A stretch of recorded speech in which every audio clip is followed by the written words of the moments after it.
excelente, etcétera. Thrill me. Be afraid. Be very afraid.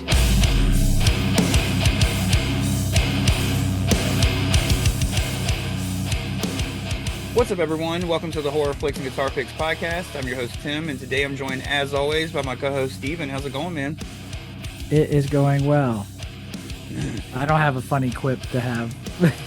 I froze. Well, what's funny to me is that line delivery was very similar to the last line of this film, and we're talking about Phantasm II from 1988 today.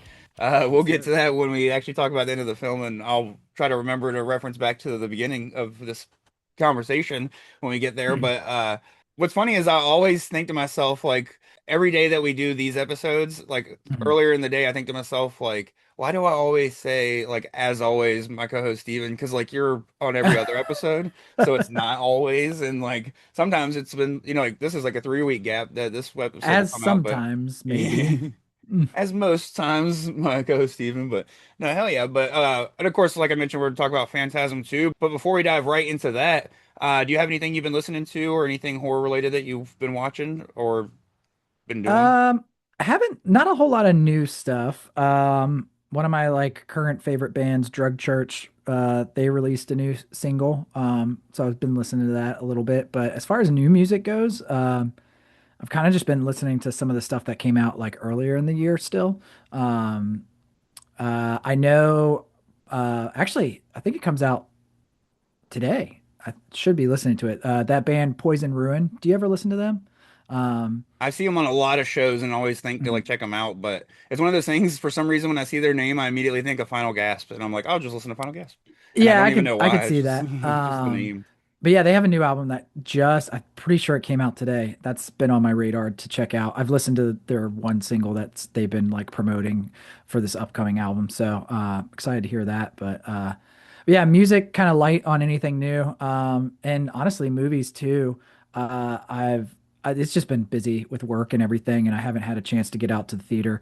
But I did see Good Luck, Have Fun, Don't Die, Oh and yeah. that was super fun. I don't know if you've had a chance to see that yet, but No, it's uh, it's high up on my list. It's one of the like there's three non-horror movies that I really want to see right now. That one, No Other Choice by Bong Joon-ho, and then mm, or Park Chan-wook. We always get that. We always talk about which yeah, one. yeah, We're yeah, not sure yeah. which one it is, but No Other Choice, and then Nirvana the band, the movie, the show, or whatever. I can't Oh remember yeah, I want to see what. that so bad too.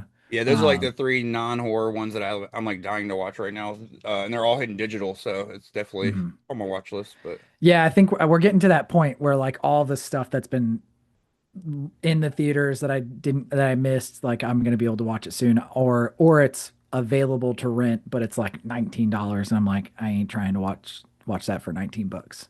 you know. But No, there's a bunch of stuff that is finally hitting streaming like as of this past week that I missed in theater, so I'm super stoked. mhm. I've the only one I actually hate, the only thing I've watched recently horror wise, and the only one that was exactly one of those movies, and it's because it hit Netflix, was I finally watched Anaconda, and I had a blast with it, man. I love that Nice. film.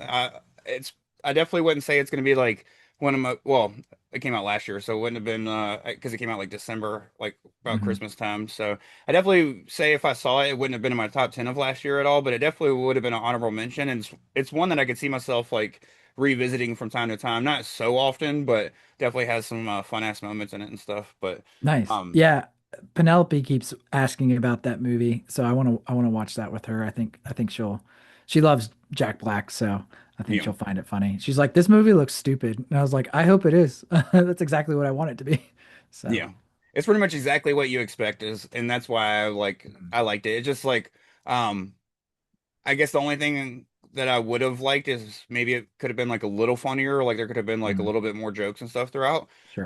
However, I've like I could see where that would have felt forced because it feels more like it feels more Mhm. natural, as the way the Sure. story goes and stuff. But which I mean, it's very out there story regardless because of what they're doing and whatnot. But Mhm. no, the only other thing we've been watching is me and Lauren watched like the first two episodes of the new season of Ted on Peacock. Mm. We only got like two episodes in, but I've been loving it so far. It's just we started watching one of the episodes and it got like a very very sexual all of a sudden, and we were like, oh, Mm. can't watch this around Ari because like we don't care about like Uh, cussing and stuff, but it oh, dude. Yeah, I know how that goes. yeah, so we were like, we can't do this. So we turned it off. So we just haven't like gone further on in the season and stuff yet. But definitely excited to check the rest of that out. As far as listening to stuff, I've been listening to the shit out of that Dropkick Murphys Haywire split. I think it's called New England Oh, Forever. So uh okay. it's awesome. I really enjoy it. It's got like a couple songs with them together. Dropkick does a cover of a Haywire song up there, and a bunch of like but it's I think it's like 8 or 9 songs. It's very good and it's short Sick. and sweet. So I've also been listening to this like ignorant heavy band called like Smoked 909. I don't know why I said called like that's their name, Smoked 909, but Hmm. they sound similar to I wouldn't say they sound similar to them, but if you're a fan of Peeling Flesh, you'll enjoy them. They don't have as Okay. much like sampling and stuff within it, but definitely Hmm. like just heavy and like uh very fun in my opinion. But also Lambrini Girls put out a new single called A Celebrity. Super Hmm. stoked on that. Killing Pace put out a killer record. HCPM, I think it just stands for hard. Ren was saying he thinks it stands for hardcore punk metal, which I agree. I think that's kind of what the Okay. acronym is, but and that's pretty much what the album is, hardcore punk metal. But Sick. uh, and then I also had one that came out today myself, and it was and I got to check it out on my way home from work. It's Exoterror by the band Division of Mind. I think they're from Richmond, but Yeah, I know that name. I feel like they've 100% been on like United Blood billings. oh yeah, they play Richmond all the time. That's why I'm like they might be from Baltimore, but I'm pretty sure they're Richmond. So, That's but funny though about the Ted episode. We've been watching the show Neighbors on HBO.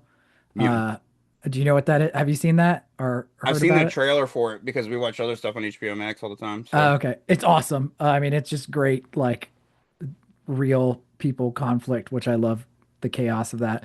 But the last episode is just like about this dude that is like a nudist, and it's just so much dong on that episode. But yeah, Penelope's like, this show looks like it's gonna be funny. You know, she's 13. We're like, it's not so bad. And then we watched that last. We're like, maybe don't watch it, uh, please. yeah. Right. That's one of the things is when you got a teenager and you know she's watching stuff like I mean obviously I don't have this experience yet, but I can Mm. only imagine like when you watch the same shows and they're in their room watching it or something or they watch it on their own time and all of a sudden you hit that episode and you're like, Oh, fuck, have they already seen this? You know, like I told you about watching Chair Company with her.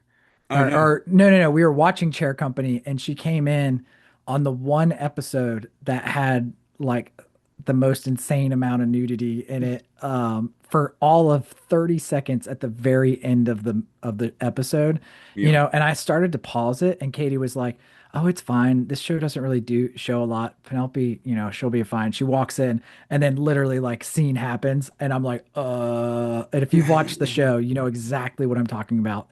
End of season or end of episode 5, the Christmas Carol episode. Yeah, that was a rough one for her.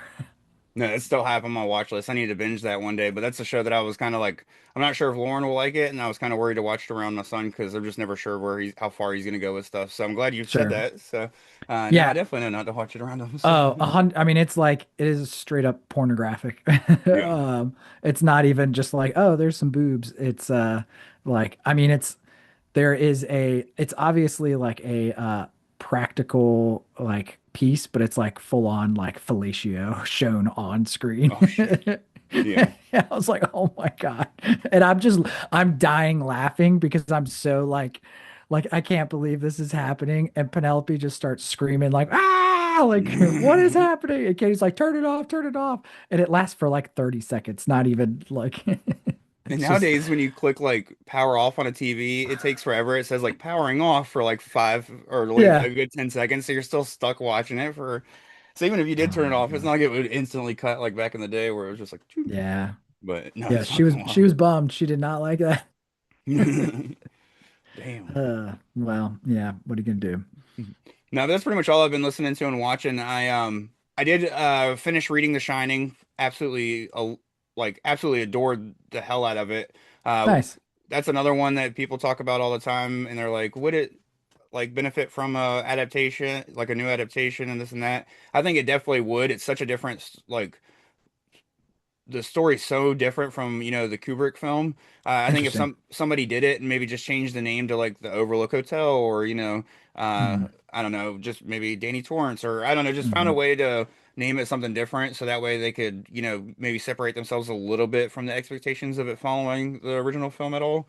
But I don't know, I really enjoyed the story. But now I'm reading John Waters' Liarmouth, which is fucking insane. So a lot of Nice. jizz and uh there's like a underground trampoline crew. Uh, Fucking that's a high caliber thing that people look out for in books a lot. right. I just love that. I love that stat. Lots of jizz.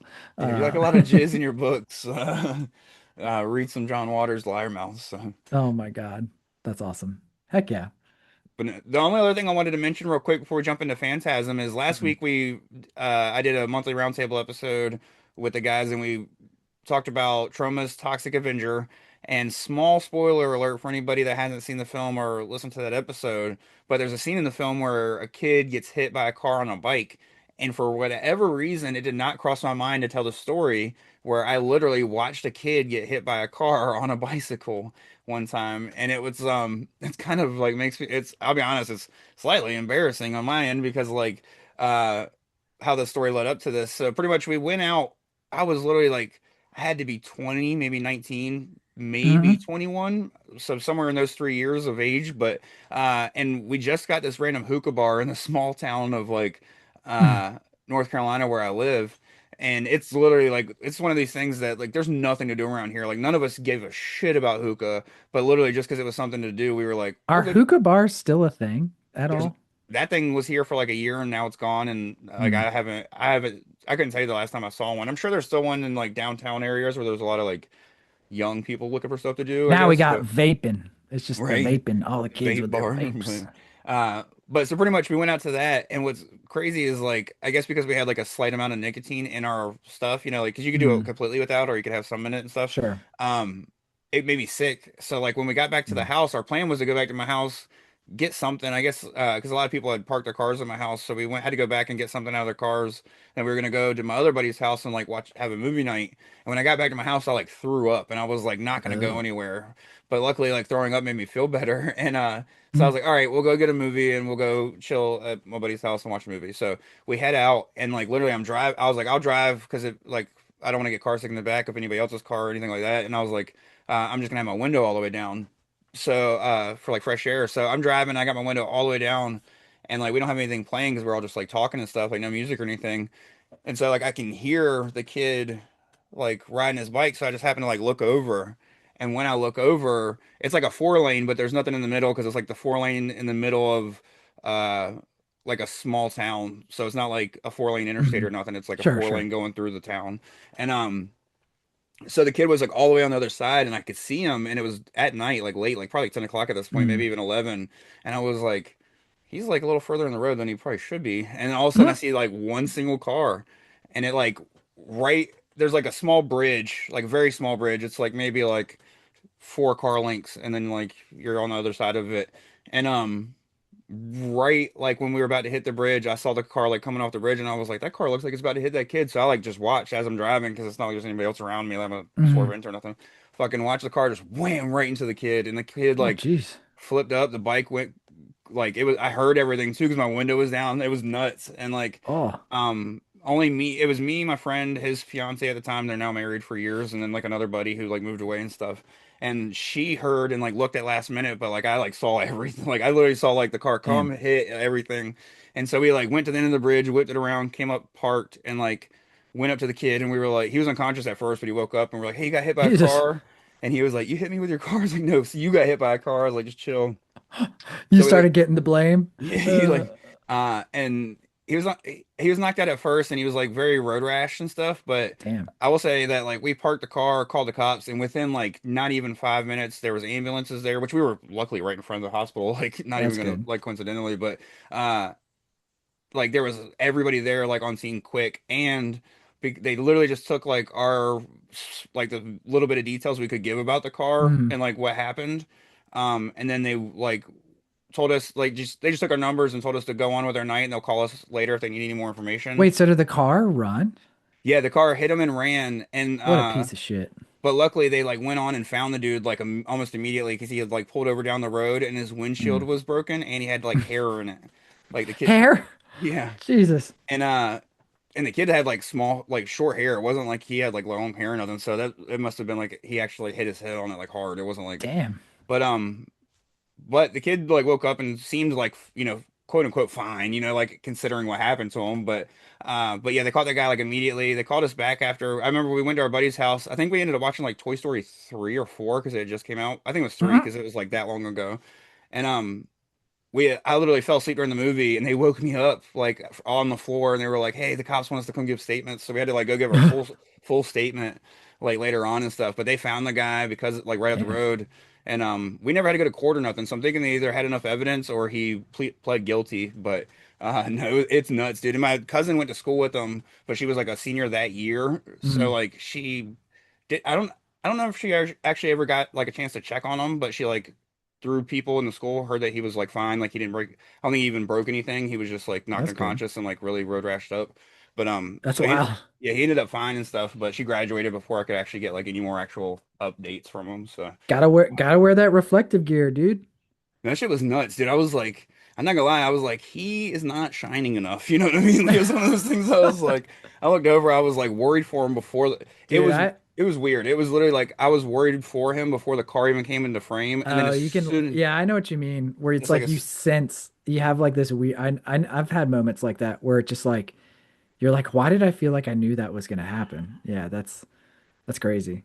But yeah, we somebody get yelled. we get a lot of people that get hit like right on, in the Outer Banks, the main like bypass road. You work down here, and dude, so many people get hit just trying to cross that crazy, 4 lane road, and they I watch it happen. It'll be like, you know, dusk and they're wearing like the darkest clothes possible trying to cross, and cars are just flying. I'm just like, you're an idiot. Don't do that.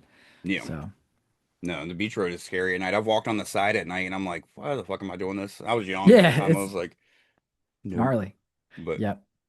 hell yeah, we can dive in. I just wanted to tell that because it's like I don't know how I forgot, like, because it's such a crazy story, but it's been so long. It's like literally been well over a decade because me and my wife have been Hmm. together 11 years, and it happened before we were even together. So, it's been forever. But no, it's just wild to think. I was like, fuck, how did I forget to tell that story when Hmm. literally we were like talking about that scene for most of the episode? Like, that's pretty much a big scene in the film. But That's funny. uh, no, hell yeah, we can dive into Phantasm 2, and kind of by doing that, I got a few small facts that I figured I'd go ahead and shout out that I Okay. didn't have for last week's episode, so I just figured I'd shout them out this week. Nothing too major, just some fun ones, but for one, uh I didn't realize that the first Phantasm was I knew it was Don Coscarelli's first film, but it was actually his third film, and Mm. Reggie Bannister had worked Hmm. on both of the previous ones, and Oh, Angus Scrimm worked on at least one of them, and his name is not Angus Scrimm. That is actually a stage name. His name is Lawrence. Hold on, I had it looked up. don't ruin this for me. His name is Lawrence Rory Guy, and Rory Guy. yeah, and Wait, look at I should have looked up why he went with the name Angus Scrimm. I'm sure it was just like, oh, for the horror character, let me, way better, way better. lean in. But also, I listened to an interview with Don Coscarelli, and Mm. he did mention because we kind of like, which we haven't finished the series yet, but he pretty much Mhm. mentioned he was like, he made the comment that the tall man could be in Mike's imagination, could not be. So it kind of like adds to the Hmm. whole thing of like, is anything even real happening, in this Sure. series and stuff. So that was kind of cool. And then also the whole sphere thing came from a dream. Uh, Oh, Don Coscarelli apparently just dreamed about like the sphere chasing him, and that's like how it got put in like the story and stuff like that. But that's uh, cool. and to kind of just segue into Phantasm 2, I'll give some small facts that don't really go into any story details too much. But of course, Mike is recasting this one, and originally, Brad Pitt auditioned for the recasting, like a very young Brad Pitt. What? Yeah, so For Mike? yeah, when they That's wild. because they wanted him to age up anyways, a little bit, Yeah, yeah, but. yeah. And the reason that he was recast was it was a complete thing by Universal because the first one was completely Yeah. independent, and then the studio came in on this one and they wanted both recast, and he fought for both of them, and they eventually were like, no, you got to recast Mike because he needs to be older, but Reggie has to like audition for his role again, and apparently he like killed it enough to get it. So, Nice, hell yeah. Yeah, I heard something similar. I heard that it was like he could only choose one or the other, and he chose Reggie. yeah. Uh, which honestly I'm glad, because I feel like Reggie is the Ash of this franchise, you know what I Oh yeah. mean? So especially in uh this one in number two, like he goes even more like goofy and funny in this one. So but yeah. Yeah, and you got A. Michael Baldwin back on 3 and 4, of course, but if he would have severed that relationship with Reggie because they had such a good friendship, if I was already working on 2 films together and all that, Mhm. that might have not have been a friendship that would have been repaired in time for like 3 or 4. You know what I mean? So, or they might Yeah, have yeah, totally. fans might have grown more attached to an adult, that could actually act because they were looking at stars and stuff like that. And I will Hmm. say that the dude that replaced him, which his name is Who, James LeGraw, yeah. LeGros? James I don't know how you LeGros. say. Yeah, I don't know how you say it. Like James LeGros, gross. I was thinking gross, but then I was like, well, it's only got one S. But yeah, when but like he's not horrible, but he's definitely no better than Child Mike was, in my opinion. Like not by much, at least. But No, they definitely were like, let's get this hot dude in here with these yeah, luscious dude lips. I don't yeah, know. I just feel like the like sex appeal in this one is really funny to me. But we'll talk more about about all of that for sure. no, yeah, Yeah, and I think I read it was like the original one was like 300,000 was the budget for the original Phantasm, and this one was like made for like 3 million or something like that. yeah, Um, so definitely way bigger budget, and I feel like people compare this one, or I heard people comparing this one to like the Aliens version of the franchise. I mean, it's classic number two film. Got to go bigger, got to go, bolder. So yeah, they kind of do that for sure. yeah. So And they brought on some heavy hitters, which of course at the time they were still up and coming, but he had Greg Nicotero and Robert Kurtzman on effects for this film. So oh, really? I didn't realize that they were the ones that did that. That's awesome. Yeah, yeah, it's funny. There are parts in the movie where I feel like effects wise, they like held back on some of the gore, where I'm like, that scene should like the chainsaw scene, there should have been way more gore in that, but there wasn't. yeah, But also I did hear that Universal was kind of like a nightmare as far as like getting things approved in this film compared to like, obviously if you're doing it as an independent film. I know that was something that Coscarelli had mentioned, like he struggled with the amount of things that they wanted to have control over. So yeah. I'd be curious what his full version of this film really was.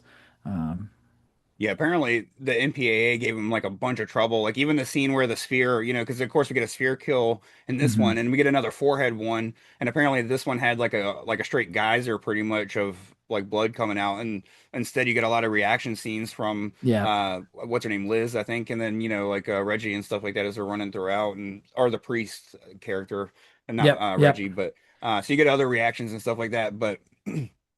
The priest is the one getting the spheres. I think it's Reggie and Mhm. Liz actually reacting to it. My bad.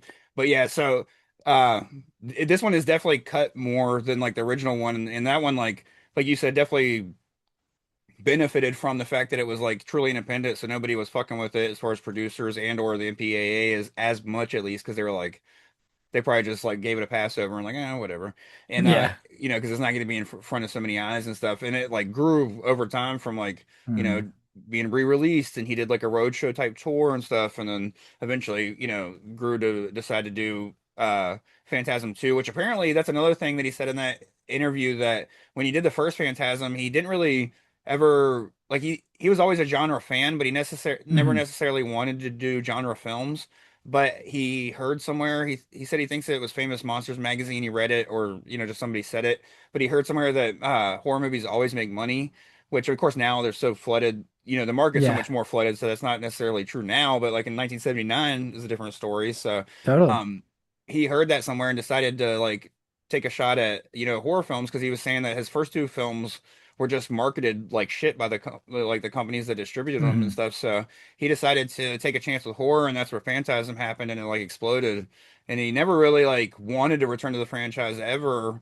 It was always like he was always being asked to, and this and that. And then apparently this is the only one that truly he had an idea for and like decided to go on with it. And what's funny is as Hmm. I was watching the film, I was thinking to myself, uh, like, holy shit, this seems very like Stephen King-ish. You know what I mean? Like a lot of the like It does, dude. Yeah, it really does. yeah, like the supernatural teens, and then just the tall man like being just Hmm. completely uh like a complete entity with these like almost unlimited powers and stuff Hmm. like that. And what's funny is apparently it was Salem's Lot that like inspired him to Hmm. like do this because like the one of the final like towards the end of the book they do like that whole where they go out and they like hunt vampires. It's like a road trip thing. And Hmm. apparently it was like inspired from like that whole segment and stuff. So which makes sense now, like watching it and stuff. I was like completely get where he could, like definitely pull that idea from, and it works Hmm. like for the story. So no, I just thought that was crazy how like I literally thought that that's like I got that feeling from it, and then I was Hmm. watching a thing today that's called like it's those Joe Blow things that they do on YouTube, Yeah. and it's like what the fuck happened to this film, and it's of course it was Hmm. what the fuck happened to Phantasm 2, and that's what they mentioned is that he got the idea from Hmm. uh, Salem's Lot, which he didn't mention that in the interview when they talked about Phantasm 2, but it was also that interview was done on post mortem with Mick Garris like within the last decade. And I mean, Sure. the film was done back in the 80s, so I'm like, at that age, I'm sure he doesn't remember everything, and he's not going to spit out just like they only like briefly talked about Phantasm 2 in that interview, so because Ravager had just came out, so they kind of spent more time on Ravager, so it was like 2016 when that interview happened. Yeah. Do you wanna do like a quick kind of like, or I guess like, do you want to just kind of run through the film, sort of like we did the first episode? We kind of run through like the plot of the film and everything. Yeah. Yeah, we can jump right in. I will say the beginning of this isn't as strong to me at all because the beginning of this, like, I like the way they retcon stuff, and I Hmm. love that whole open. I love the opening scene with. Let me take that back. I love the opening scene with the whole house stuff that happens, but Hmm. it's when it jumps to the future and like Mike's in the mental hospital and Reggie has like these other memories now. It's like Yeah. it's that's where it's kind of wonky because I'm like, honestly didn't need that whole house explosion if you're just gonna show me Mike in a mental hospital. You literally could have just given me like Mike in a mental hospital, and then like maybe Hmm. some flashbacks of like the tall man taking Jody, and then he could have been like, oh, I still need to go after the tall man because he has Jody because he never like did anything else after they blew up the house. He tried to take Mike, but he didn't Yeah, successfully it's do it. so that whole setup in the beginning is really interesting. You get the little nice recap and you get the cool ending that happens in Phantasm, the first one. They blow up the house, but then when he links back up with Mike, when Reggie and Mike get back together, he's like, "Yeah, you dreamed all of that," and I'm Yeah, like, "Wait, what? Hold on." Uh, so you didn't blow up the house? What happened? Did you not see all the little minion creatures like coming in? Like, what actually happened? So, so you yeah, do get still some of that, like, okay, what's a dream and what is not a dream, even in the second one. Um, but yeah, rewatching it, I was just like, oh yeah, what the heck? Like, what is it? Tell me, just tell me. What do yeah. you want? No, and they blew up the house for real too. So it was one of those things that it was. I felt like maybe they had one idea, and then when they were like not bringing back a Michael Baldwin, they were like, ah, fuck. Well, let's Yeah. just not do that now. But no, I don't. That's one thing I don't like. I really enjoy the film, and I feel like he definitely did a better job at editing on this one. Mhm. That's the thing is I started out negative, but I want to also start by saying I really fucking like this film. I'm not gonna Oh like yeah, yeah, it's a yeah, blast. I don't have much to talk shit about it. Really, the beginning is my problem, and then like Mhm. the one line at the end that I was mentioning earlier that we'll get to. Uh, but no, just this beginning just felt so wonky because you got that whole opening that's actually pretty awesome. Like I love the way that it continues right from the end and goes on and Yeah, stuff, and then it's cool. the explosion happens, and like I even love the use of the minions there. Like they look scarier than the first film. They're like used very well and stuff, and they kind of like overwhelm Reggie at Yeah, one point. It's like very like almost a little bit more terrifying in a way than the goofiness of the first film with them just totally. because they were always beeping and bopping as they were going in the Yeah. first one, but yeah, Yeah. it almost felt very like you were gonna Yeah. but Yes, exactly. but so like I enjoy that whole opening part, but then that's my only issue is that when it cuts and it goes to, oh, you dreamt all of that, Mike, and stuff, it's like, Mm, what the fuck? Like, how do we, what did he drink? Like, which one's a dream? So no, that yeah. really messed with me. And then of course, like the fact that immediately when they leave and it's like, oh no, he's gonna kill your whole family that we never got to see on screen, and then like you just see Second the house house blow up. Yeah, explosion. yeah, that Well, it shit. is a sequel. They got the budget. They're like, we're gonna blow up two houses. This is gonna be super sick. We got some cash to splash. It looked like the same house. It made me wonder if they blew up the house, had Angus Scrim walk away from it like he did, and like look back at it, and then had Mike and Reggie pull up and film that scene. Like all from the same Uh, explosion.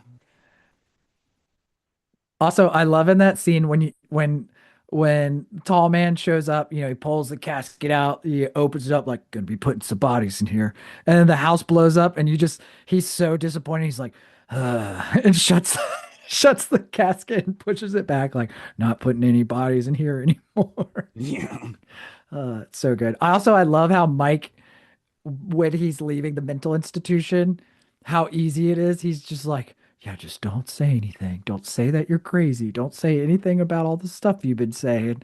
yeah. Just play it cool. And the guy's like, it's been a long road for you, Mike, but I think, and he's like, thank you, sir. He just walks right out of the mental asylum. I don't know, that setup was killing me. And the way that they kind of go on that road trip, just like uh, almost doesn't make sense with the way that he's like, "Oh, you dreamt all that," because then if he doesn't believe that any of that happened, he immediately gets out of the mental hospital, goes up and starts digging up all these graves, and then he's like literally, like then they pull up to the house and he's like, "Oh, your house is about to explode and they're all gonna die," and then it Yeah, happens, and instead of being like, "What the fuck did you do to my family, like you crazy asshole?" He's just like, "Oh man, I guess the tall man's real." It's like, I'm on board finally. yeah, like why would you suspect Mike? Like that would have been like a good Yeah. like way for the story to go a little bit too, but like have the tall man like kind of turn them on each other, but Yeah, Aunt so and so just made a turkey. Kabloom! yeah. No Yeah, fucking yeah, that was funny. Yeah, I love how he's in the cemetery right away, and he's like, "I knew I'd find you here." no, So good. no, and then of course that's when we get like to kind of we could jump a little bit around more in this one because I feel like there's like a little bit more Sure. uh like some of the scenes don't carry as much detail as the first one. Yeah, yeah, yeah, Now, and of course we get like the first like real yeah. iconic scene of this is, in my opinion, the like weapon setup where they go and they go into the hardware Oh, place and like build a quadruple barrel yes. shotgun and shit. Well, and I love that. So there's that whole weapon montage, right? And then I'm thinking like, oh, okay, they take it back to Reggie's place to do all this like welding and building. No, they're still in the fucking hardware store, Yeah, straight up welding together a quadruple barrel shotgun and his custom made flamethrower, like just all in the hardware store. Places it was just different back then in '88, you know. You could just use a ruler to open up the back door like that, or however they snuck in. yeah, Uh, but hey, he left money in that cash register, so they were at least honest. I don't know if it added up to the thousands of dollars of inventory they just stole. yeah. Like two shotguns alone was probably worth the wad of hundreds he threw down, but Uh-huh. Yeah, it does have a good like it reminds me of like it kind of reminds me of like supernatural like buddy road trip. You know what I mean? Like I like that aspect of this movie. It's cool. yeah. No, I agree 100%. And what's funny is when I was watching that scene and then of course the chainsaw fight that comes later on, uh it made me remember exactly why we did the franchise to begin with because when we talked about Mandy, they mentioned how that chainsaw fight Hmm. was, kind of based after this one. And it makes me think that the forging of the battle axe and Mandy was, kind of based on this scene as well, where they forged all these weapons from the Hmm. flamethrower to the quadruple barrel shotgun and shit. But apparently that was Sure. like the prop master's idea. It was like Don Hmm. Coscarelli wanted something better than he was like, what can we do? And the prop master was like, what's better than a double barrel shotgun? And Don Coscarelli looked at him and then the guy was just like a quadruple barrel shotgun or like four barrel shotgun, like double barrel shotgun. So it was pretty awesome. Yeah, and as cool as that gun was, and jumping ahead into the film, he uses it one time. Yeah. And then he's like, "Oh, can't use this anymore." And I was like, "What? That was a one shot deal? Like, what the hell?" I mean, he takes out a bunch of the little minions, but still, um, yeah. So they go to the store. At that point, have we been introduced to Liz yet and her like dream diaries? Yeah, I think we start to get like visions of Liz like in between his like mental hospital visit or like in between the stuff that happens at the very beginning and like the first time Okay, we see Mike in the mental hospital. But that's part of the movie that I didn't love. I mean, it's funny. I like it in like a humorous, like, oh, okay, this is kind of cheesy way, but that whole situation was killing me. oh yeah, as soon as I they love her met, like they start making out. Yeah. yeah, I was like, dude, what the I told I looked at my wife, I was like, this is their first time meeting because she like just came upstairs. I was like, that's a little bit fast in my opinion. Like they shined hard on each other, dude. Yeah. Yeah, yeah, oh yeah, yeah. That's so funny. Well, I mean, she's got those like love drawings in her book, of his face. She's like touching it. It's got little hearts and stuff like that on it. And I'm just like, dang, this is wild. This is kind of creepy. You're seeing these visions of a 14-year-old boy and his his brother's best friend, his like friend uncle essentially, and you're just having these like he's so dreamy. Yeah. Watching I this don't kid know, get traumatized killing me. made you hot for him was kind of weird. Yeah. But then vice versa, he's like dreaming about her. So yeah, so they go to the hardware store and then it's they go to that first mod. So they're on this mission, right? Because they're like, I gotta find Liz and wherever she's near the tall man, he's after her. So he finds out, right? And they go to that one mausoleum in the empty town that they go to because apparently Tall Man's just like emptying these like tiny little towns, super Yeah. ghost town. So they find that mausoleum, which was metal as hell. That's like one of the first like kind of tonal shifts I feel like in this movie where I was like, oh, it went from like cool gothic, like atmospheric was everything in the first one. And that felt like, oh, this feels like a horror movie like set, for the first time, or like a more traditional like horror movie set. And then they had to chainsaw the door too. Yeah. No, when he like first pulled the chainsaw out and like slammed it down, I was watching it with my son and he was like, "Hell yeah!" He's like, "That's my favorite," and I was like, "What the hell? What do you mean?" And like, "What are you gonna do with a chainsaw?" But but no, and what's crazy is Sick. that's another thing about this film is it has like a different lore almost for the tall man, which makes sense because like we still don't know if all Mm, the stuff we saw in the first film was just a figment, like what he let Mike believe, to be what he was seeing and compared to what was actually happening. So it kind of sure. makes sense that there might be a little bit different things, but like in this one, for instance, he's gone celibate, so he stopped banging them to death. He started using like older adults to like help do his dirty work and like collect people instead of just having the minions. So he's done with the sex part of like luring them in with becoming a hottie. But did he? But did he? We can talk about that more towards the end.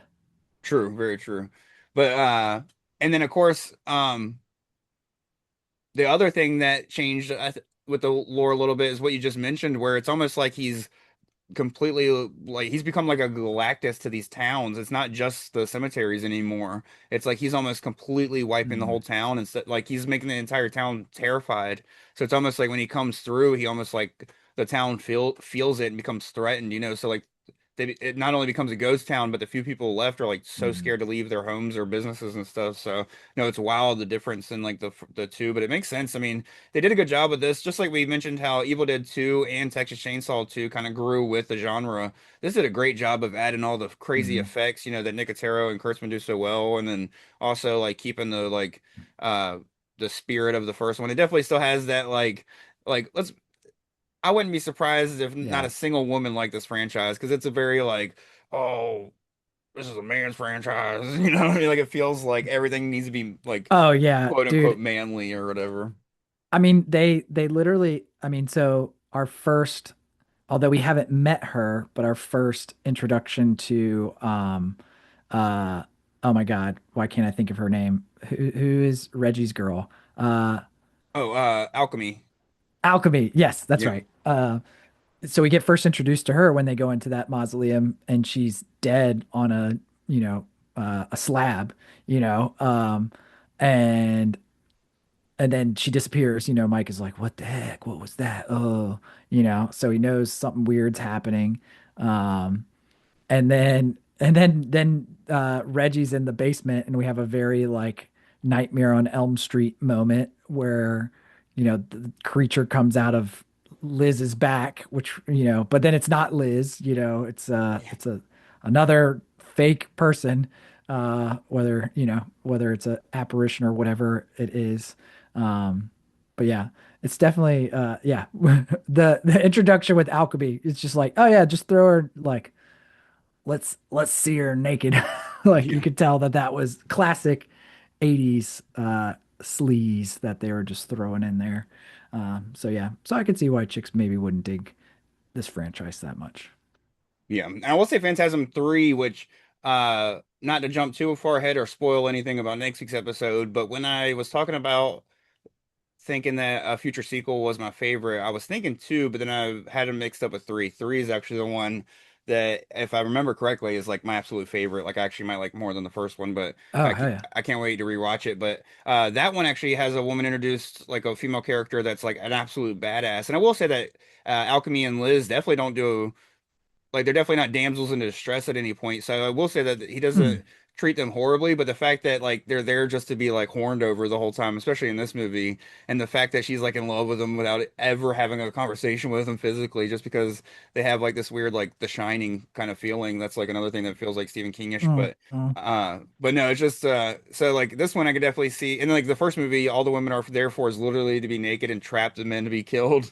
And so, and they'd be stupid as shit about Yeah. babysitting Mike because they're just like, oh yeah, kid, go investigate. Which I mean, Mhm. when you know it's a dream thing, it changes things. But and then this one they're for introducing, they're kind of just there to be like he even literally says like when Reggie's talks about taking her with him, he's like, that's a good plan, but he's like, it's also like the horniest plan or whatever or however he says it. But Oh yeah. Wait, is that when they're having their little piss together? yeah, and for whatever reason they're pissing literally right next to each other, like just like That scene was so funny. They're like shoulder to shoulder. breathing on each other. And like almost like leaning towards each other. Like I took geometry. There's no way that they wouldn't be like peeing all over each other in that scene. Remind me of But yeah, the Reggie. is that your special bush from White Castle? Harold and Kumar go to White Castle. Yes. Oh my gosh. Yeah, so funny. Yeah, that scene was killing me, and I was just like, oh my gosh, Reggie's so horned up. What a And appar- what a creepy.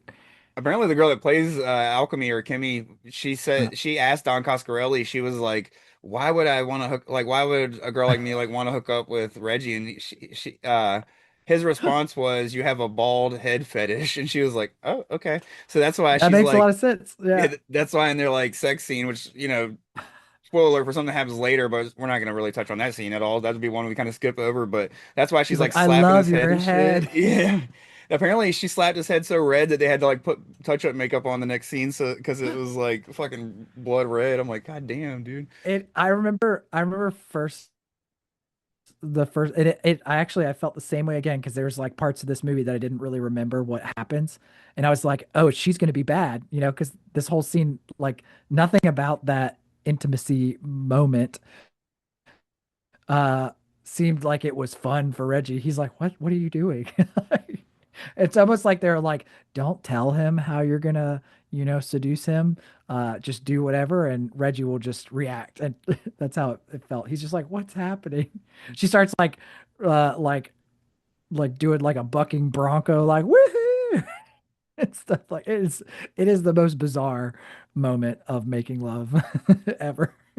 No, and it's hilarious because it's like his reaction is almost like he thought his confidence and swagger was what got him. And she's like, no, I just love bald heads. And he's like, oh, God damn it. Like the one thing I'm self-conscious about is probably the one thing that you're like, hell yeah. Yeah, Because I think even later on he says yeah. something And about like a meanwhile, bald middle-aged guy and he gets like offended. yeah.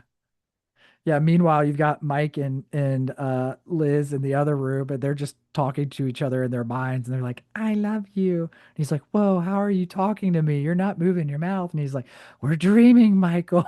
It's so cheesy. Yeah, their That's face acting is horrible here. I don't like that. I don't like. Yeah, I was just like, you guys are dorks. You guys are freaking like it's the telepathic version of Mormon soaking right there. That's what's happening. Oh my gosh. Yeah, that was a funny funny little house scene. Again, this movie's a little horny in this one, No, it's but definitely felt like the Folgers commercial with the stepbrother and stepsister getting a little too close on Christmas or whatever it is. But yeah. Oh my gosh. So yeah, that's kind of like once they make it to her, they're at her uncle's. They finally make it to that town, right?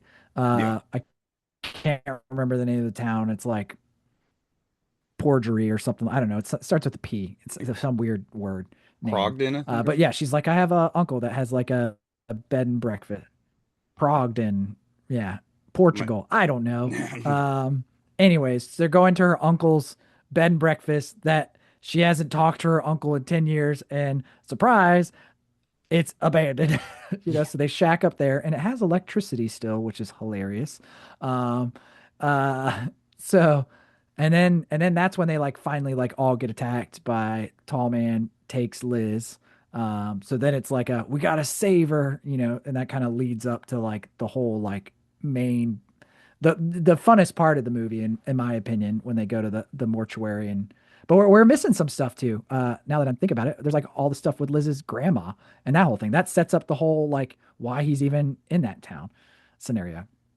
Yeah, and it also, I was literally thinking the same thing when you were mentioning like where we're at in the story. I was like, well, actually, when they pick, I was like, we kind of skipped over when they like pick up Yeah. Liz, because yeah, and because there's also that weird thing about her grandfather when he gets stabbed in the heart, he bleed by the priest, he like bleeds yellow like the tall man, and it kind of like Hmm.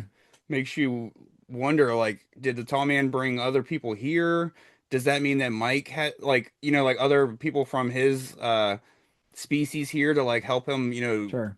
collect and whatnot. And then it also makes you wonder if that's the reason Liz has these powers, and also like is that why Mike has these powers? Is it because he has a grandparent, or like he's a descendant of somebody of a different dimension or something? So Yeah, it's interesting because she, in her dream in the beginning of the movie, she says something like, "When my grandfather dies, like it's gonna be me next that he comes after." So it's like, why is there a pecking order for like who he has to go over? And I'm assuming maybe he had some kind of telepathy or something. I don't know. Um, yeah. but that scene's hilarious when the priest stabs him and then all of a sudden turns around and she's like still in the room, his wife. Yeah, And she like has a heart attack. she's like, "What are you doing?" And he's like, "Oh, Yeah. No, that shit was funny as fuck. That priest was like his acting was perfectly over the top, for this, because it was like, oh, he was so good." yeah, it wasn't like goofy, but it fit, with his like manic, like, because it was almost like he was panicking, like he just realized all this shit was happening and he was Mhm. like trying to help as fast as he could, but it was like he also has his faith that he's fighting. So I think he played the role really well for as small of a role as it Mhm. was. Yeah, and then yeah, because then that's how Liz gets in all of her trouble, and before they pick her up, because yeah, she has her first run in with Tall Man, and her sister leaves in the middle of the the, the funeral service too. That part cracked me up. I don't know if you remember that moment. Yeah, She's like, "I gotta make up my train halfway through." It's like, what? yeah, it's like, I don't have time for this. But yeah. yeah, and she even said at first she was like, I didn't think you'd be here, and then pretty much she like leaves before she even like finishes up. It's like, what the fuck? Why would you even come? Mhm. Why'd they pay that actress? Is my thing, my question. But So funny. Yeah. She really didn't have to be there at all. There was no purpose of it, but I guess they're like, oh, it's too small of a family otherwise. I don't know. yeah, But yeah, so then that's when Liz first meets the tall man, right? She has a run-in with him and then gets to see we get the first taste of the spheres, which they've been forehead. upgraded, which is tight. Yeah, we get three spears. We get Yeah. like a few of the three popping out all at once, the gold and then the two silvers. Yep. which I like the gold one was sick. That was a nice upgrade. And we kind of get introduced to some of the more like bad guys too. Yeah. Like I really like the funeral home, like morgue, whatever you want to call them. So you've got like those guys that are twins or not twins. I don't know. They just look pretty much exactly alike. Um, and then you've got the like gas mask guy too. Um, so there's kind of some new like evil villains, which I feel like you have to do in the second film. Um, Honestly, the tall man, I feel like he doesn't have as much screen time as the original one. Like that, the focus is all on him in the original film, and yes, they're trying to stop him, but like he doesn't have as many of the run-ins with all the heroes as the first film does. Yeah. No, I enjoy that though. I feel like it's a way of like filling this film with way more action than the first film Hmm. necessarily without overdoing the tall man being like available and vulnerable like all the time. You know what I mean? Because if he's always around, it's kind of like, damn, why don't they just try to shoot that bitch with the double barrel shotgun or whatever it is, you know? So, no, the fact that he's kind of pulling strings from a little bit more afar in this one, I kind of like a lot. And I really like those henchmen as well, and the way that they're used is so Hmm. smart. Like for instance, when they find out that they need the sphere as a key to get to to open the door that's the Hmm. gateway and stuff, um, you get that scene that's kind of like a throwaway at first, where the sphere like goes into that one guy's hand and he chops his own fucking hand off, Hmm. and then like you don't think anything of it other than did that dude just chop his own damn hand off because they show it through like sphere vision, and so like when it comes back around later and they like run up to pull it off, I'm like, oh fuck, like that's so smart. And of course, he's the one that like comes in armless later and gets the gold sphere, which is literally the best part of this whole movie, dude. That shit is insane and looks awesome, and makes sense that it was Kurtzman Hmm. and Yeah. Nicotero doing it. But Totally. But yeah, so I guess that whole first part where she's in at her grandfather's funeral, like she's able to fill in like what the tall man's doing and kind of adds that. So then yeah, then they get to Alchemy's uncle's dilapidated bed and breakfast, and then yeah, Liz gets captured by the tall man, and so then we're on to the big battle. And I love that when they leave the house, Alchemy's like, "What about me?" And Reggie's just like, "Baby, I'll find you." It has yeah, some stupid cheesy. She's like, "How?" And he's like, "I don't know," which is so funny. I don't know that their relationship killed me in this movie. yeah, But yeah, but yeah, and so yeah, we get back to the mausoleum, and then yeah, we get a lot of fun stuff like chainsaw fights and Liz you know sneakily avoids being cremated, which was that was a fun little scene. Um yeah, there's some that's where all the like good like effects really kick in for sure. yeah. Um No, there's a really cool Easter egg in that cremation scene. I don't know if you noticed, but when he's dumping the ashes in the funnel, it says Sam Raimi is the yep, name of the bag that the ashes are being put in. So I was like, fuck yeah. But I saw no, that. no, yeah, I love everything about this, like from this moment on. Not that I Mm, have many complaints from, like I said earlier, pretty much after that opening where it gets just very kind of confusing for about 5 minutes, sure. because you're not sure like what, like okay, now what's real, So other than that part, like I'm not saying that I have many parts of this movie that I don't love, but literally from the moment where you start seeing Liz down in the crematorium or whatever on with all the battles and stuff, like holy shit, is it just not some of the funnest filmmaking like Mm, ever? Like it's such a blast of a climax of a film, and I don't know, it really like ups the ante from the first one, especially mm, with all the wonky editing in the first one and how the first one feels like it has so many different endings. This one does a good job of just having one big ass one, and it's also not yeah, covered with annoying noise too. Like no offense to the yeah, first one, but sure. I will say I wanted this movie again. I couldn't really remember how much we learn in the story in this one. I do feel like this movie suffered from not really expanding on the lore anymore. I mean, they kind of touch about the same things that they do in the first film. They're like, "Oh yeah, he's from a different planet and he's collecting bodies and they're slaves on his planet and still that's all we know, as far as far as why, we don't know why he's doing it and what he's using them for on his planet of rocks and deserts. But we do have another one of those scenes where they do go into that room, Yeah. so we get a little glimpse. And I like the little melted guy that comes out of the barrel. Like that was super Oh sick. yeah. The Um, yellow goop and shit. mhm. Yeah. Yeah. Oh, yeah. In this movie, like the final kill scene where they kill Angus or supposedly kill Angus with the hydrochloric acid that they put in the embalming fluid, and he Yeah. has his melt scene. That was so sick. I'm a big sucker for any kind of body melt, special effects, and that one delivered.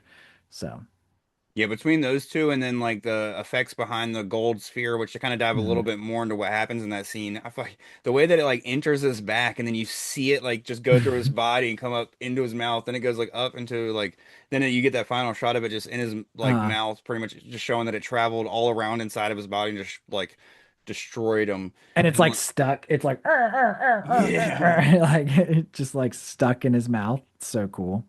No, it's just like that. Like that's such a genius like upgrade on the sphere that's already awesome. Mhm. Like literally they could have just done three of the same kill from the first movie in this and I would have been like just fucking sweet, Oscar. Give it Yeah. an Oscar. But no, but like to do that back to back with the other two like effects that we mentioned, from the melt to uh oh, the slimy guy, like when they go Slimy into the guy. yeah, Yep. so like between the Melton, that guy, and then even some of the minions, like she sees her Mm. grandmother, I think, for the first time as the minion, and it's like real gross Oh looking yeah. instead of like in the first one, like I said, where it's a little more played for laughs almost. And Mhm. no, it's just like there's so much back to back to back in that finale that I'm like, dude, fuck, you never lose interest at all, you know what I mean? And not that there's many, not that I do at all in the first film, but like.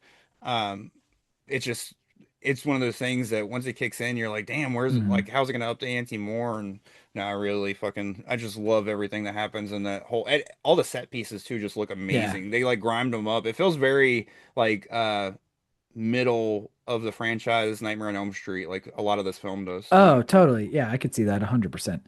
Um, I love too alchemy comes to the rescue with the car to Yeah. to pick them all up at the end once they finally defeat the tall man. But I love before she hot wires the hearse, she's in another car that's broke down. Where Yeah. did she get that car? Where Maybe did it's an that uncle. That's maybe? I don't know. I just thought that was hilarious because I was just like, wait, she's acting like she's stuck at this house. Like, what am I gonna do? And next thing you know, it's just her standing and the like radiators blown, and she's like, now what? it, You know? it makes sense that it would be her uncle's car because if it had been sitting Yeah, because he was so like fucked up or whatever. that's a So fair point. That's a maybe fair point. yeah, like maybe she found keys or found the car, so it's easy to write that off. Especially when she's been off screen for so long, she's got to be doing Mm, something. Maybe she went and stole the shit because there's like a ghost yeah, town. Somebody had to abandon something, but but I could have easily just have had her like walking and then she finds the hearse and then hot wires it, like I don't know, it just felt like such a funny little like I lost one car, now I got to find another one, you yeah, know.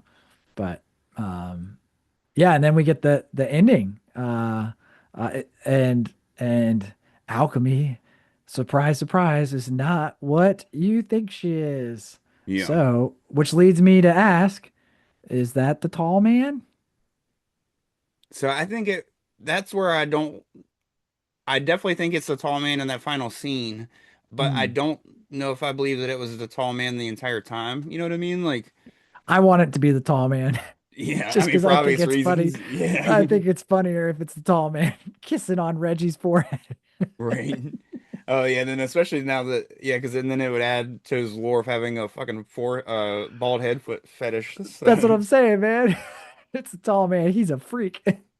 He's trying to get some. That's all he wants. He wants his slaves for his little red planet, and he wants to sleep with bald head dudes. right.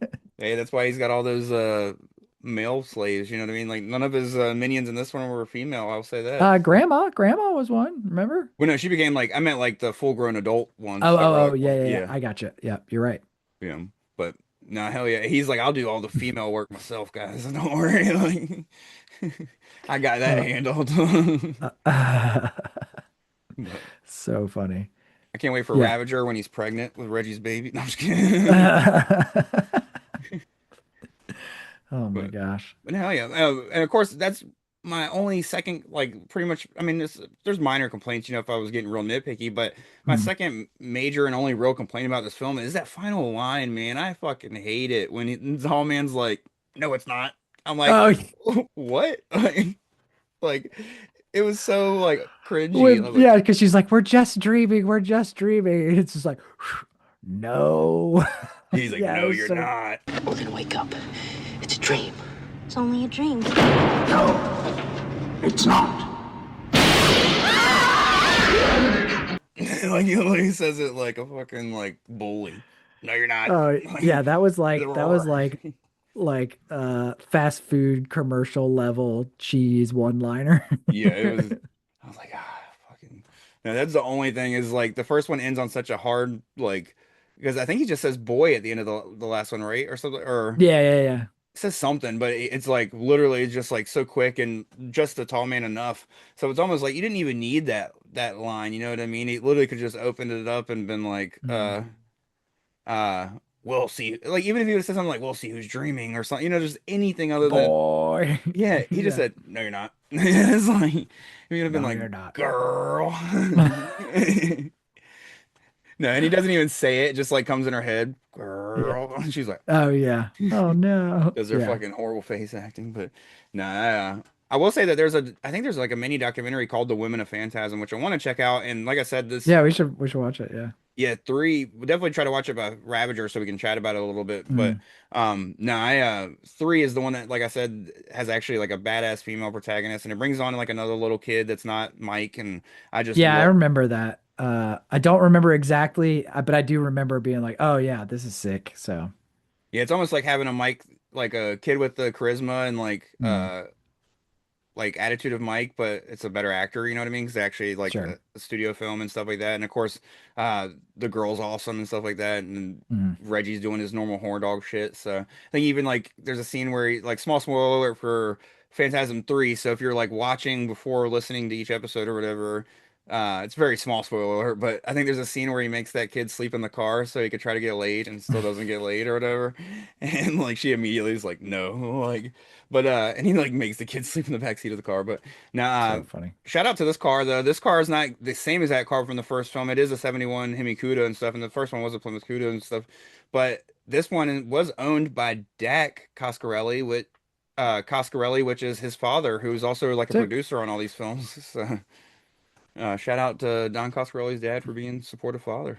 I But mean, it's hard not to want to watch this movie and have a cool old sports car and just be driving around, yeah. And You like you like it. said, Supernatural, like with their badass car and shit, Mm. and it very much like you could definitely tell that Supernatural takes some inspiration from Phantasm, and Oh, honestly, probably yeah. this film more than most. Which I mean, two, three is kind of a road trip film as well, just a little bit different of one. Mm. But no, I it definitely could see where it takes inspiration just from two and three in general. But hell yeah, do you want to give our final thoughts and rate this one? Sure. You can go first if you want to. I think I went first last. Yeah, no, Um, you went first last week, but you could go first again this week. Fuck it. okay, sure. I'll go first because I feel like you're gonna have a higher rating than me, maybe. I don't know. Um, I would give this one, although this movie is insanely fun, I would give this one like uh a really maybe a 6.75. Not quite a 7, but basically almost a 7. And only because I really miss the atmosphere of the first one. You don't have that cool, and I get it. They're not going for like this surreal, dreamlike logic, but I do kind of miss some of that mysticism that you got from the first one, which also played in so heavily to how great the score was in the first one. And although you do get the score that like pulls over into it, it doesn't have the same build that it did in the first one. So sonically, it's not as like strong to me. So I lose some of that vibe, which is why I like the original so much. And I just think I didn't I didn't love the recasting of Mike's character, and the whole telepathy thing was a bit corny. Like Liz was a like pretty just like average actress in this. I don't know. Like to me, they were the weakest links in this movie, you know? So, but other than that, I mean, yeah, I mean, the upgrade on the special effects is insane. I love the new spheres. And I love that they have their own little baby coffin that they live in. Like that Yeah. was dope. So there's so many upgrades to this movie. But when it comes to some of the like core things that I love about the first one, it just brings it down just a little bit. Because I think what did I say like 8 for the first one? I don't even remember what I rated the first one. We both pretty much went to 8.5 because you gave it an 8 or 9, and I said 8.5, and you were like, he said you didn't know if we could do point fives, and I Oh was like, yeah, well, yeah, you yeah. pretty much did because you were like Uh, 8 or 9. So That's why I went 7 point or 6.75. Maybe I'll just give it a 7. Let's just round up. yeah. I'm already flip-flopping. I mean, it's really fun. It doesn't, to me, it doesn't hit the same as the original one. But yeah. Yeah. No, I'm pretty much could echo like everything you said. Like I feel like this one upgrades a lot of stuff from the first one. Like the editing Mhm. is way better. Like Totally. the effects I wouldn't necessarily say are better, but it does more. Like obviously the effects are better, but there's nothing wrong with the effects in the first one. It just doesn't it's not as ambitious with what it does with Sure. the effects. And then this one with like the melting and the the gold sphere and like all that shit definitely adds like some wild and like fun aspects to it.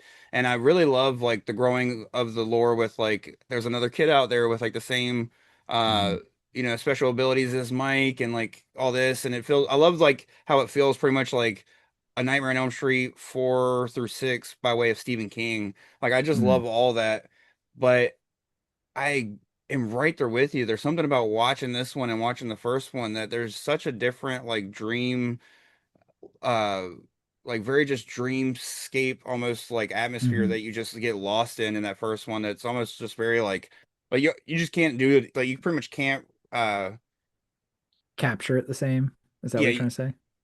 it's like a re something. I can't remember what I was saying, but yeah, you feel Mhm. like cannot do that. Like you cannot capture exactly what you said. You cannot capture that vibe again. Like I just can't think of another film that truly puts off that like dreamlike atmosphere of that film. And no, I'm with you. Like every time I watch that first film, I almost think I'm like, damn, this could be like if I would have saw this as a kid, I probably would be saying like that's my favorite horror movie instead of like a Mhm. Nightmare on Elm Street. But like I just don't have that like nostalgia with it and stuff. But Sure. I just absolutely love the first one. So I would give it a slightly higher rating. I'm gonna give it a 7.5. Only point 0.5 more or 0.75 more depending on how you look at it. But no, and mostly like one thing I definitely want to still give it credit for as well, though, is the fact that it does like what we mentioned. We give credit to Texas Chainsaw, and I know I said this a little earlier, but just double down on it. But it does Mhm. that very well. Like it does that thing very well that some sequels like don't seem to get, and it's like especially with like the boom of legacy sequels. They're trying too hard to either like shove in the old stuff and fit in with the new stuff to where like back then they literally like just carried the atmosphere of the old and fit in with the new, and they just did it so well. And I feel Mhm. like nobody's been able to do it quite like the Evil Dead franchise or the Texas Chainsaw Massacre franchise or this one, to have like a 10-year gap and to come in to such a different atmosphere of not only filmmaking but especially the genre of horror, and to create something that fits in so perfectly. And I could easily see where people might enjoy this one more if they don't like the wonky editing and like crazy Mhm. dreamlike atmosphere of the first one. So no, it's just an Sure. absolute blast of a film and an awesome sequel to a classic. So Yeah. 7.5. But Yeah. Heck yeah. Well, I'm excited to keep diving and chatting more about these. It's been fun. I feel like I've been maybe just because it's like the dual excitement, it's shared excitement, I guess. Like I'm more amped to continue again than I was like when I first, because I remember watching it all. I was like, oh yeah, I'll watch the next one. Oh yeah, I'll watch the next one. But like, it's more fun now. So, yeah, hell yeah. Nah, same. I'm definitely like stoked to like I'm already stoked to watch 3, but I'm gonna watch it mhm. closer to recording. But no, hell yeah, no, I'm super stoked to dive into Lord of the Dead, and of course, because of the way we're recording episodes and stuff right now, I can actually say that next week's episode will be Street Trash, and I'll be joined by Candy the Final Girl, who's host of Pot of the Damned, which I was recently on their show talking about Faster Pussycat Kill Kill. So check that out if you haven't already. They do a Heck yeah. a monthly episode that's a little different where it's called Trash Talk. It's her, and instead of being her normal co-host on Pot of the Damned, it's Ren, who's like a monthly co-host on the monthly Hmm. roundtable on our show and stuff. And they're gonna dive into like cult films and more like exploitation and stuff. So they Oh, did sick. Pink Flamingos first, and then I joined them for Faster Pussycat Kill Kill, and then the next one they're doing is Coffee. So definitely Nice. worth Hell checking yeah, out. So, dude. but Yeah, those are all the type of films that becomes my like, ooh yeah, what like old exploitation film have I not seen yet, you know? And a lot of that's just a matter of like what's available to stream too, because some of those are kind of harder to find. no, I heard of one literally like 2 days ago that I want to see so bad, and I cannot find it anywhere. It's called Fortress, and it's not, Mm. there's another film called Fortress that's popular. I think it's Stuart Gordon actually that did a Hmm. Fortress film that's like the more popular one. But this one is like it's like an Ausploitation film. It's an Australian film, and it's pretty much a group of kids get like kidnapped from their school. I think they're like teenagers, but it's like Uh-huh. kids and the teachers get like kidnapped from the school by like masked men and like driven out somewhere and like shit happens Oh, and crazy. I really want to watch it and I cannot find it anywhere but they mentioned it on Screen Drafts so they put it on their exploitation draft so I was like fuck I want to Sick. watch that and cannot find it's not anywhere like not even like usually you can find a rip of stuff like that on YouTube even if Yeah. it's a shitty rip nothing so I'm like I Yeah, really want to know that was how like Miss 45 was for a while. Like I couldn't find that one. And then gosh, there's another one that's like kind of the same thing as like Miss 45. I can't remember what it's called, but yeah, yeah, a lot of those. I mean, just because they are, a lot of them were like rated X films, like and like so dark and like exploitation style. Like, yeah, it's not like they're just chilling on Netflix. you know, and they have like weird rights issues, I'm sure, Mm. being like they're probably like made by sleazy producers and shit back in the day and whatnot. Yeah, So being out you think exploitation. so? You think some of those films were a little sleazy? But no, hell yeah. And then of course after that, as long as nothing holds us up for a week, which if not, there'll be a fill-in Mm. episode if something does. But if not, after the Street Trash episode, we'll be right back with Phantasm 3, Lord of the Dead. So, and I'm so Yeah. stoked to chat about that one, dude. If it holds up like I think it is, that one might be a contender for I uh I high ranking. remember liking that one better than the second one too. So and I'd forgotten about the badass like uh sidekick chick in this one. Yeah. And so but it like I can visibly like see it and I'm like, "Oh yeah, I do remember enjoying this one." So I'm excited. No, hell yeah, man. Well, I appreciate you for joining me. And of course, anybody listening, leave a comment. Let us know what you think of Phantasm 2. The one thing I didn't look up that I meant to look up, and I'll get that factoid for the beginning of Phantasm 3 episode, is why this film's rights are so fucking weird. I guess I Hmm. know this is a Universal Studios film, so maybe when we do 3, I'll see what studio that is, and that'll probably make it all make sense. Because the first one's independent, so I'm sure Don Mancini can kind of do what he wants with it and he's probably already paired it with whoever owns 3, 4, and 5 or whatever. To where 2, I'm sure he just cannot get away from Universal because I do know that it's a Universal film. Hmm. So I Yeah. guess I'll see when 3 starts up if it has the Universal thing or whatnot. But I'll try to have that factoid for you guys when Phantasm 3 episode drops. But until then, leave a comment, subscribe, leave a rating, whatever's clever for wherever you're listening. And thank you for joining me again, Steven. Enjoy the rest of your weekend. Yeah, exactly. And let us know if you were the tall man, who would you turn yourself into and try to seduce? Yeah. That's what we want to know. Yeah, dude, this is super fun. I will see you at the next one.